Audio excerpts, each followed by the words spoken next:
I will proclaim a rule that all the old people must be abandoned and left to die. But the poor farmer loved his mother so much and he will do anything for her, he said to himself.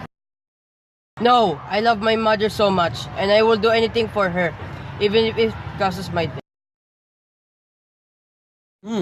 Tough guy, huh?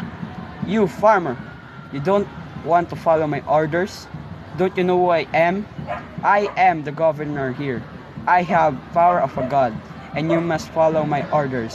Do you understand?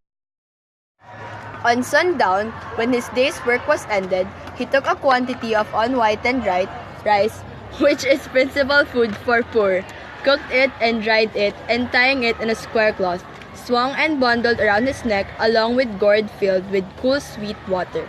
Then he lifted his helpless old mother to his back and started on his painful journey up the mountain. The road was long and steep. The narrowed road was crossed and recrossed by many paths, made by the hunters and woodcutters. In some place they mingled in a confused puzzle, but he gave no heed. One path or another, it mattered not. On he went, climbing blindly upward, ever upward towards the high bare summit of what is known as Obatsuyama, the mountain of the abandoned aged people.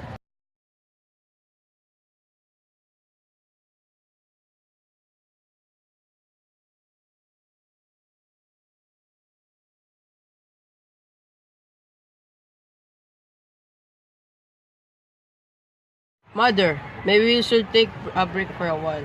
Let's drink some sweet water. The eyes of the old mother were not so dim, but that they noticed the reckless hastening from one path to another, and her loving heart grew anxious. Her son did not know the mountain's many paths, and his return might be one of danger. So she stretched forth her hand, and snapping the twigs from bushes as they passed, she quietly dropped a handful of every few steps of the way so that they climbed. The narrow path behind them was dotted at frequent intervals with tiny piles of twigs.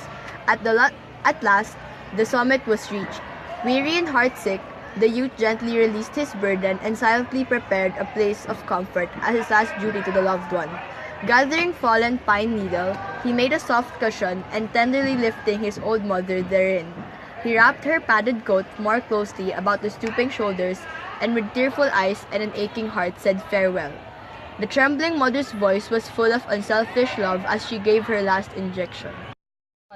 Let not thine eyes be blinded.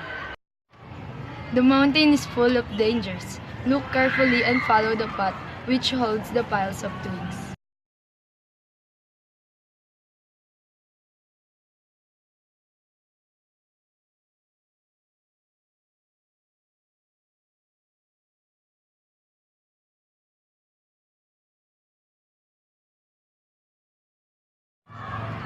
Mother knows best.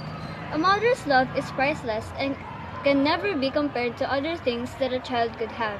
Through experiences, she gained wisdom, and out of it, she will always guide her loved ones and give them the best of her soft heart. The story of the aged mother is a folklore from Japan. It tells a story about the care and wisdom of a mother to his son, their situation and the son's love and tender reverence. Wait lang. Sige, okay lang. The story took place at Shinano, in the foot of a mountain where the mother and her son, who is the protagonist, lived. The mother was already old and widowed, while his son was a poor farmer. The son was a reflection of a very good child having a very loving mother.